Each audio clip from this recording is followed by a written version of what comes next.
नमस्कार दोस्तों, आज की कहानी एक पारिवारिक कहानी है। मैंने तुझे 9 महीने पेट में रखा है। बेटा, तुझे 9 महीने मैंने अपनी कोख में रखा, क्या इसी दिन के लिए कि तेरी पत्नी मुझे ये सब कुछ सुनाए? अम्मा जी अपनी आंखों में आंसू भरकर बोली। अम्मा, क्या छोटी सी बात का बतंगड़ बना रही हो? जब देखो बस एक ही बात, मैंने तुझे 9 महीने पेट में रखा, मैंने तुझे 9 महीने पेट में रखा। और कोई बात नहीं है क्या आपके पास? सुधीर चिढ़ते हुए बोला। हाँ बेटा, अब तो तुझे मेरी बात बुरी ही लगेगी। अब तेरी बीवी जो आ गई है घर में, अब तेरी अम्मा की इज्जत है ही क्या तेरी नज़रों में? उसे तू क्या बोलेगा? अपनी अम्मा को ही सुनाएगा। अम्मा सुधीर को सुनाते हुए बोली। अम्मा, ऐसा क्या हो गया है जो बतंगड़ बनाए जा रही हो? साक्षी ने सिर्फ आपसे बाजार जाने के लिए पूछा था, आपको मना करना था तो शांतिपूर्वक मना कर देती। उसके माँ बाप तक पहुँचने की क्या जरूरत थी? सुधीर ने कहा। वाह बेटा वाह, मतलब तेरी बीवी ने तुझे बता भी दिया कि क्या बात हुई थी। देखा, यही लक्षण होते हैं सिखाने वालों के, और तू उसकी बातों में आकर मुझसे लड़ने के लिए तैयार भी हो गया। बहुत अच्छे से दूध का कर्ज चुका रहा है बेटा, इसीलिए 9 महीने तुझे पेट में रख के दुख सहे थे मैंने, ताकि तू बड़ा होके मुझे ये सारी बातें सुनाए। अम्मा फिर अपना राग लापने लगी। आखिर अम्मा के शुरू होते ही सुधीर ने अपने कान पकड़ लिए। अम्मा, माफ़ करो, मुझे गलती हो गई मुझसे, जो मैं तुम्हें समझाने के लिए आ गया, और उठकर वहाँ से कमरे में चला गया। हाँ, अब इस बूढ़ी अम्मा का तो कोई मोल ही नहीं है। ये बुढ़िया यहाँ बैठकर दिन भर घर की चौकीदारी करती है, और जरा इसकी बीवी को कुछ कह दो तो बीवी मुंह फुलाकर बैठ जाती है। ऊपर से महारानी मेरे बेटे को और भड़का देती है। यही दिन देखने के लिए जिंदा हूँ मैं। हे भगवान, सुधीर के बापू, अब तो मुझे अपने पास बुला लो, अब और नहीं सुनना मुझे। अम्मा ने अपने आंसू बहाने शुरू कर दिए। इधर सुधीर कमरे में पहुंचा तो साक्षी चुपचाप पलंग पर बैठकर कपड़े समेट रही थी। बाहर अम्मा के रोने धोने की आवाज़ साफ अंदर तक सुनाई दे रही थी, पर फिर भी वो चुप थी। उसे चुप देख के सुधीर ने भी कुछ नहीं कहा। आखिर जानता था साक्षी की तो गलती भी नहीं है। अम्मा ने ये सब कुछ जानबूझ के किया है, क्योंकि उन्हें साक्षी बिल्कुल पसंद नहीं थी। बस फ़ोन निकाला और किसी से बात करने के बहाने से बाहर आ गया। सुधीर एक सरकारी कर्मचारी था। उसके पिता की सरकारी नौकरी में रहते समय ही मृत्यु हो गई थी, तो उनकी जगह पे सुधीर की नौकरी लगी थी। पर उससे सब कुछ अच्छे से संभाल के रख लिया था। उसके घर में उसकी अम्मा, उसकी छोटी बहन मधु। पिता की मृत्यु के 1 साल के बाद मधु की शादी भी बहुत अच्छे से की थी। उसके बाद अम्मा जी सुधीर के लिए लड़की ढूंढ रही थी। क्योंकि सुधीर अब सरकारी नौकरी में था, तो अम्मा का सपना था कि उसकी शादी एक ऐसी लड़की से हो जो बहुत सारा दहेज लेकर घर में आए। पर सुधीर साक्षी को पसंद करता था, जो उसके साथ कॉलेज में ही पढ़ती थी। हालांकि अम्मा शादी के सख्त खिलाफ थी, पर फिर भी अम्मा के लाख मना करने के बावजूद सुधीर साक्षी को कोर्ट मैरिज करके घर ले आया। ये देखकर अम्मा ने अच्छा खासा हंगामा भी कर दिया।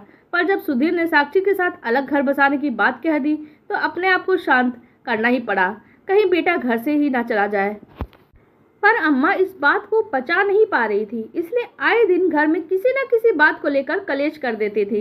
पहले खुद साक्षी को कुछ ना कुछ ऊटपटांग सुना देती, बाद में साक्षी जब पलट कर जवाब देती तो उसी की बात को पकड़ लेती। फिर सुधीर को 10 बातें और सुनाती, ये सोचकर कि वह साक्षी को डांटेगा। पर सुधीर अम्मा को ही समझाने की कोशिश करता तो वो एक ही राग लेकर बैठ जाती। मैंने तुझे 9 महीने पेट में रखा था, क्या इसी दिन के लिए? आज भी कोई ज़्यादा बड़ी बात नहीं हुई थी। साक्षी को बस कुछ ज़रूरी सामान खरीदने के लिए बाजार जाना था, इसलिए उसने बाजार जाने की बात कही और सारा काम निपटा कर अम्मा जी के पास गई और उनसे बोली, अम्मा जी, मैंने घर का सारा काम कर दिया है, अब मैं थोड़ी देर के लिए बाजार होकर आऊँ, मुझे कुछ ज़रूरी सामान खरीदना है। यह सुनकर अम्मा ने उसकी तरफ ऐसे घूर कर देखा जैसे उसने अम्मा की किडनी मांग ली हो। क्यों, बहुत मुफ्त का पैसा आ रहा है क्या घर में, जो उड़ाने के लिए बाजार जा रही है? मेरे पास तो पैसे नहीं है तुझे देने के लिए। अम्मा जी, पैसे उड़ाने नहीं जा रही हूँ, जरूरी सामान है वही खरीदने जा रही हूँ, और इतने पैसे हैं मेरे पास। वो तो मेरे बेटे के कमाई के पैसे हैं, उसी को तो उड़ाने जा रही है तू। तेरे माँ बाप थोड़ी ना देकर गए थे तुझे यहाँ पैसे, अम्मा ताना मारते हुए बोली।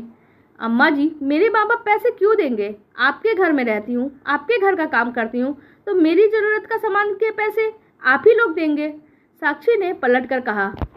और साक्षी की इसी बात को अम्मा ने पकड़ लिया, और फिर इतनी बहस हो गई कि साक्षी बाजार भी नहीं जा पाई, चुपचाप कमरे में जाकर बैठ गई।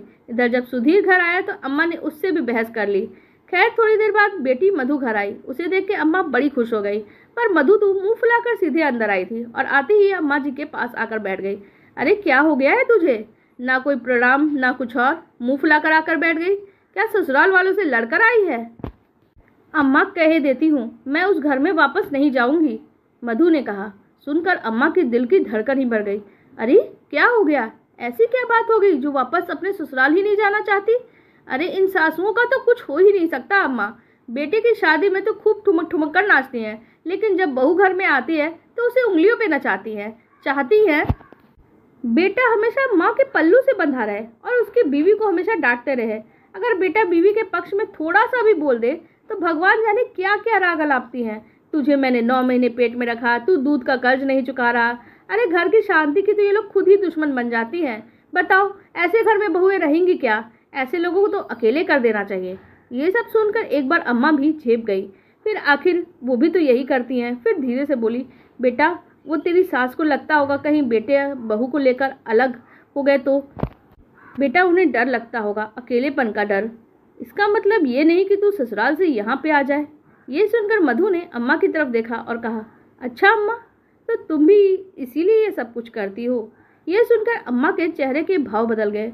अम्मा भगवान की कृपा से मेरे ससुराल में कोई समस्या नहीं है। समस्या तो मेरे मायके में है। देखो तुम्हारे मन में दहेज की लालसा थी तो भाई पर विश्वास रखो, वो अपनी मेहनत के दम पे कमा लेगा। लेकिन आप जो ये घर की शांति भंग कर रही हो ये गलत है।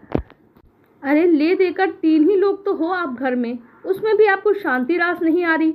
सोच कर देखो एक बार, अगर भैया भाभी आपसे अलग हो गए तो आप अकेली रह लोगी क्या? और कैसी हरकतें कर रही हो आप अम्मा? आप बड़ी हो, आपको सब कुछ संभालना चाहिए। यहाँ हम छोटों का आकर आपको समझाना पड़ रहा है। मेरी सास को तो मैंने कहा ही नहीं, नहीं तो मेरी कितनी जग हंसाई हो जाती। बेटे को फर्ज याद दिलाती रहती हो तो आप भी अपना फर्ज याद रखो, थोड़ा तो बड़प्पन दिखाओ। याद रखना बेटा बहू अलग हुए तो उसमें सारी गलती आपकी ही होगी और इसमें हम भी कुछ नहीं कहेंगे। आखिर मधु ने समझाया तो अम्मा चुप हो गई। उस दिन के बाद अम्मा ने ज़्यादा कुछ इस तरह का राग अलापा ही नहीं। आप लोगों को हमारी ये कहानी कैसी लगी कमेंट सेक्शन में ज़रूर बताइएगा। साथ ही वीडियो को लाइक कर दीजिएगा और हमारे चैनल को भी सब्सक्राइब कर लीजिएगा। धन्यवाद।